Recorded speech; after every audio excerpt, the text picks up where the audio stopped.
People these days increasingly complain of suffering from allergies, to pollen, to cats, to dust, to certain foods like peanuts or shellfish, for example. But what exactly are allergies and why do we develop them? Well, an allergy is the body reacting to something that is trying to harm it. Sometimes the reaction is mild, sneezing or a rash, perhaps, but in extreme cases it can be life-threatening. In an allergic reaction, the body is stimulated to produce histamines, which help to get rid of what is harmful. So, your eyes and nose may stream as a way of losing irritating particles, or your skin may itch in order to make you scratch it and so remove any harmful parasites.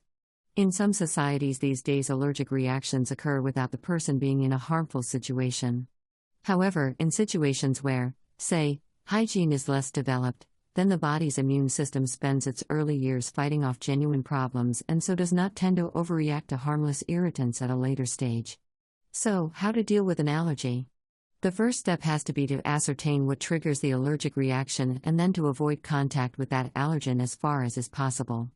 If avoidance is impossible, antihistamines can be prescribed to minimize the symptoms experienced by the sufferer.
Traveling in the mind's eye, through reading and, more recently, through electronic media, is a European habit of long standing.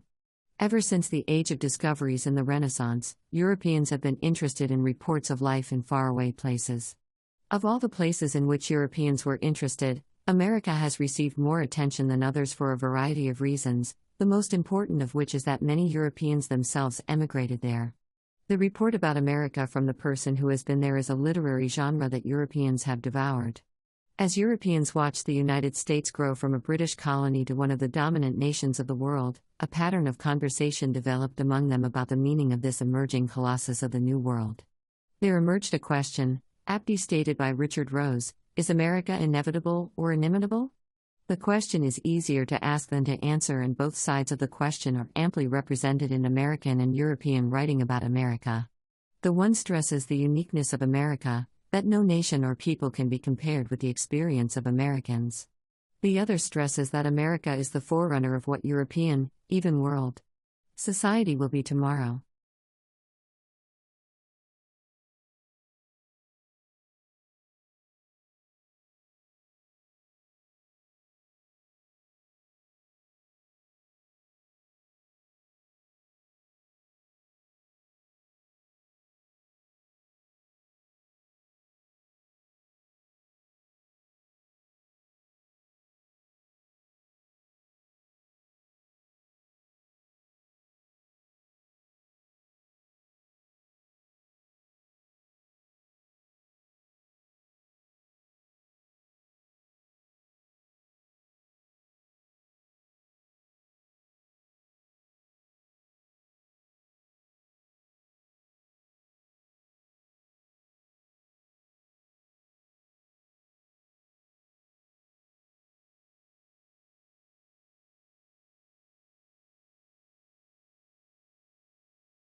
Are you an agreeable person, a nice guy? If so, a logical follow-up might be, how are your finances? And here's why: agreeable people have lower savings, they have higher debt, and they're also more likely to go bankrupt or default on their loans. Sandra Matz is a computational social scientist at the Columbia Business School in New York City. And using a combination of questionnaires and bank data, she and her colleague Joe Gladstone found that people who score as more agreeable on personality tests have a better chance of ending up in dire financial straits, especially if they are low income to begin with. The researchers also combined personality data on millions of people in the US and the UK with regional data on how many people were unable to pay their debts. And they found, again, that the nicer a county or local area's people on average, the worse their finances. Matz thinks one factor could be that agreeable people just don't care much about money. Maybe they pick up the tab more often, or loan money when they can't afford to. They're generous to a fault.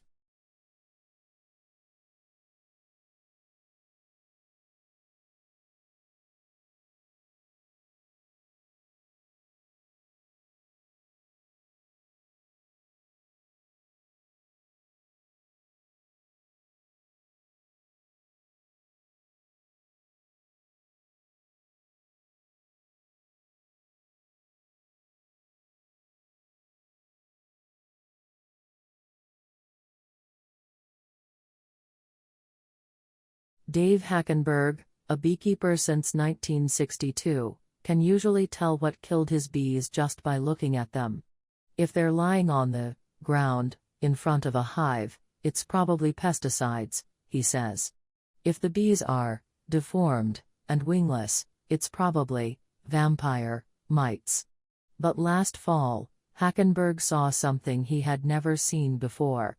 Thousands of his bee colonies simply disappeared. He was in Florida at the time, pulling the lids off some of his commercial hives. To his horror, they were all empty.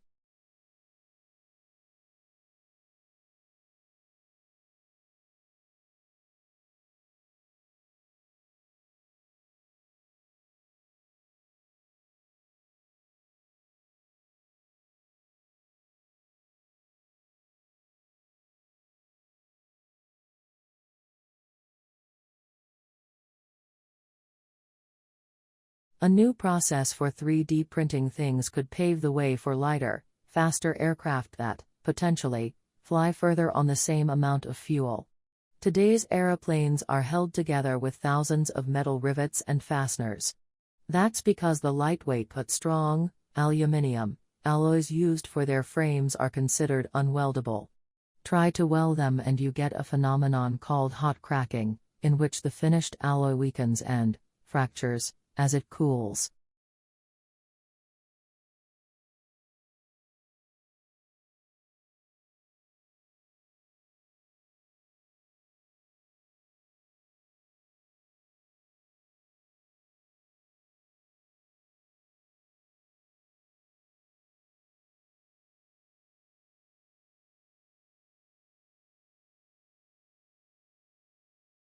Sweet potatoes contain fiber, vitamin A and calcium.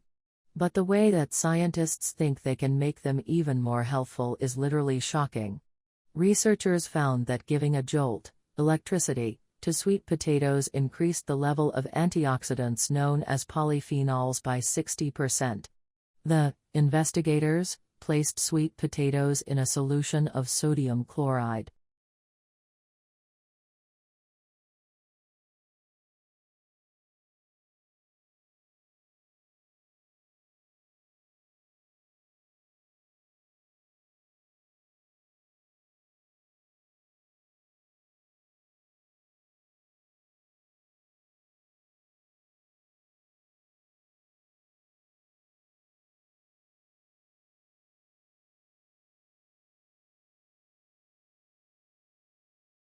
In a chapter of Democracy in America entitled Why the Americans Are Often So Restless in the Midst of Their Prosperity, De Tocqueville sketched an enduring analysis of the relationship between high expectations and dissatisfaction, between political equality and envy. He wrote, "When all the prerogatives of birth and fortune have been abolished, when every profession is open to everyone, an ambitious man may think it is easy to launch himself on a great career, and feel that he has been called to no common destiny. But this is a delusion which experience quickly corrects. When inequality is the general rule in society, the greatest inequalities attract no attention. But when everything is more or less level, the slightest variation is noticed. That is the reason for the strange melancholy often haunting inhabitants of democracies in the midst of abundance, and of that disgust with life sometimes gripping them even in calm and easy circumstances."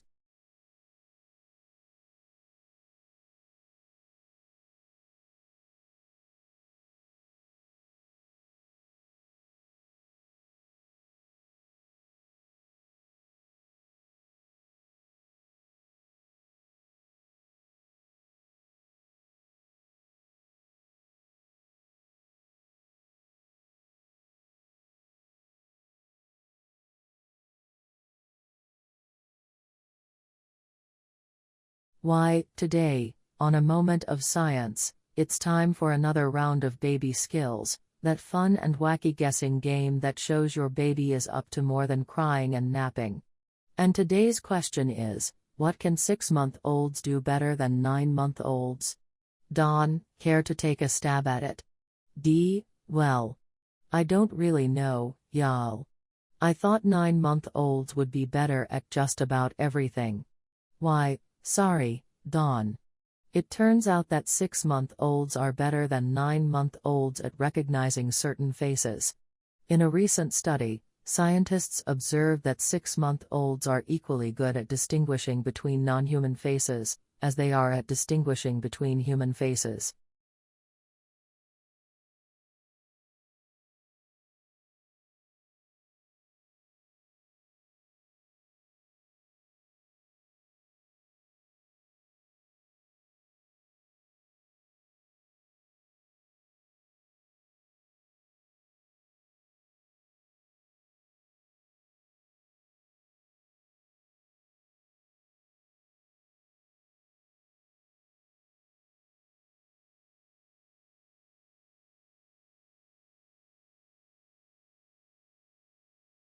I first heard about the ozone layer about 20 years ago. I was still in school. I thought it was interesting, but I didn't take it seriously. It was a bit like science fiction. I mean, how could there be a giant hole in the atmosphere? Over the years, more and more scientists spoke about the ozone layer. Global warming became a serious issue. Important people like Al Gore made movies about it. We all know today that the thinning ozone layer is perhaps the most serious crisis we face. Even though many people have changed their lifestyles, we are still damaging the ozone layer. We need to do something really drastic to stop this. We all need to stop driving cars and stop using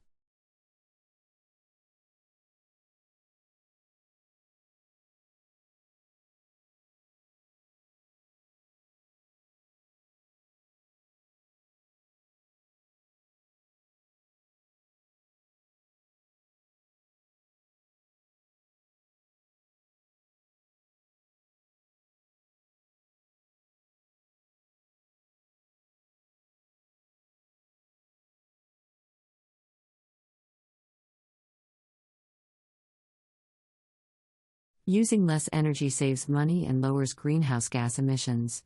And various studies have looked at ways to get households to use less energy. Now there's evidence that people in such a study use less energy, because they're in a study. The general phenomenon is called the Hawthorne effect. Study subjects change their behavior because they're being observed. So researchers collaborated with a utility to test for the Hawthorne effect in electricity use. They monitored almost 5,600 randomly selected households.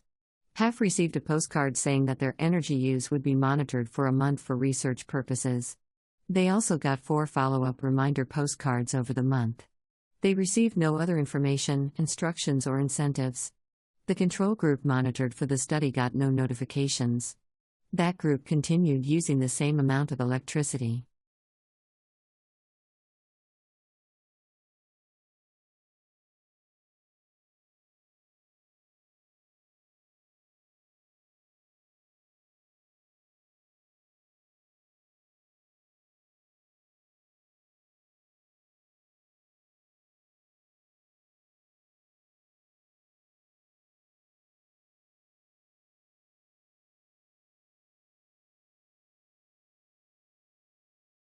English had barely established itself as a language in England when it began moving to other countries to be used there as well.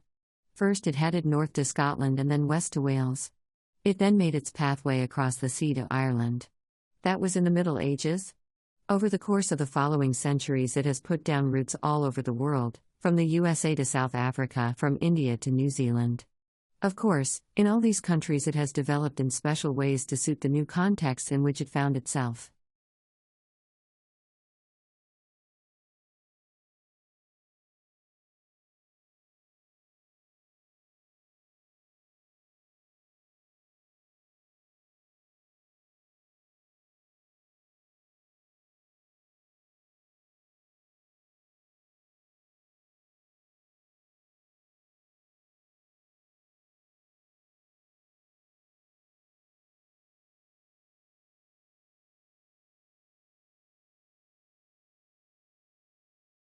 The library offers study rooms, computer access, and research assistance services.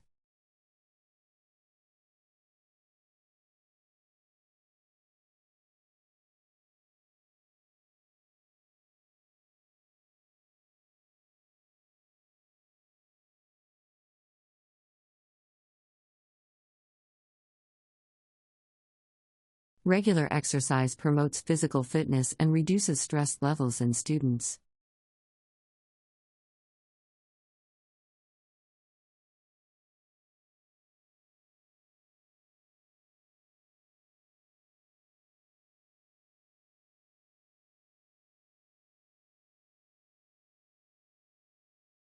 Balancing coursework and a part-time job requires effective time management.